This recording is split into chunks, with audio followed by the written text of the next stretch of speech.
Has time. Gayatri Majumdar is going to read us a poem.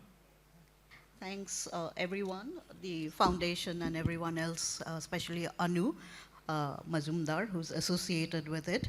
I will begin. I was supposed to be with Arundhati in a conversation, but that never happened. So I wanted to read one of her poems, which is really breathtaking. The first one in the book, called The Gallery of Upside Down Women. And it goes this way: the world takes a breath. The world takes a breath noisily, recycling anodyne text messages about the wisdom of looking within. Photographs of mute anguish to give us our daily fix of indignation. A wild pandemic of pieties. Who would have thought an empty hour was so much labor? We walk the day most times on steel girders of habit, knowing that as long as there are lists, the world is safe. And meaning won't save us, never has, but rhythms will.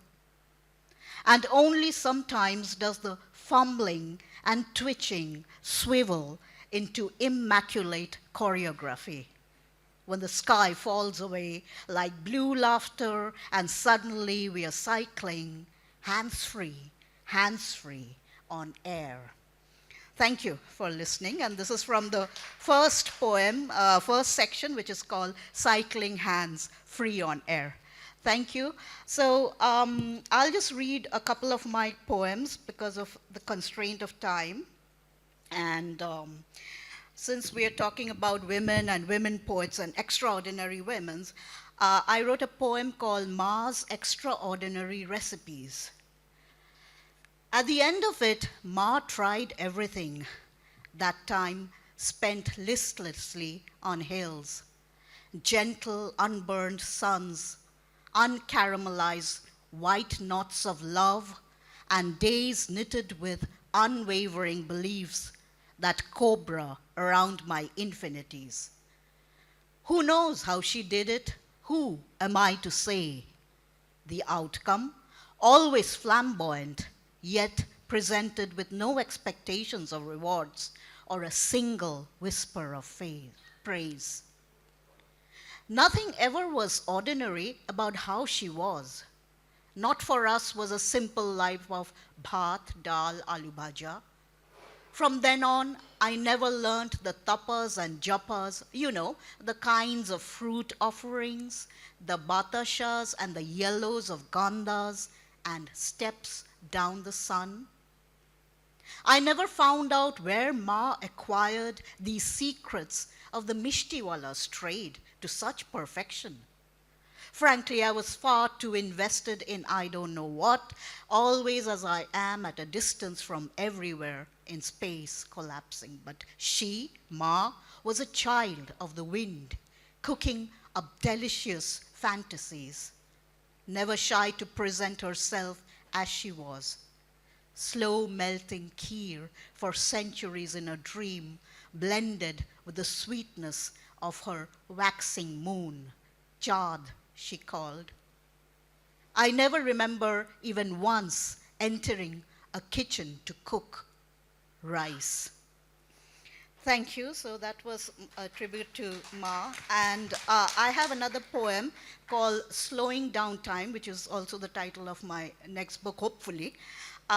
This is, of course, many of you will recognize the imageries. This is at the Samadhi, kind of.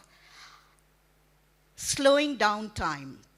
Flowers, rajinigandhas, and golabs rest on white marble. Blue-gray incense rise, kneel, bent in gentle acquiescence. In the last hour's dance of arrivals and uncertain goodbyes. No one is ever sure of such certainties. No one ever wants to leave. That is undeniable. So much left to untangle. The days meander nowhere. They have time enough to break down this tenacious dream. This theory of something everything about to surrender, unmoved, yet pining. The certain luminaries shrouding our roots radiate the evening chimeras, uncurling the gray incense mist across the deepest love, unmeasurable, extending beyond what is discerned. As I was saying, it's called Sharanam, where we are going to have our next poetry festival as well, so that's good. Auroville Poetry Festival, which we also do here every year. Sharanam was written in October, and it was a art class that we held there, and it's very close to the farms and the lakes, Osturi Lake. Sharanam. Time stills, the fire consumes all. The truce has commenced within. Nal is four in Tamil. Nal, brown, black, and white kittens, motherless, listen to rustlings of a green day, craving pal and some warmth. The leaves whisper, "This is your moment, your hour of glory. The storm will surely follow." This nowhere is everywhere as lilac lilies wake from the deepest nidra, leaning against water bodies of slime and forgetfulness, while birds merry, narrating unbelievable events of this moisture-laden morning. We will surely capture something, freeze dream hues of another realm, somewhere here, there, everywhere, running with the melody interspersed with peacock calls, truck honks, and arrivals. And you will not remember what you so doggedly wanted to forget. And you will not remember what you so doggedly wanted to forget.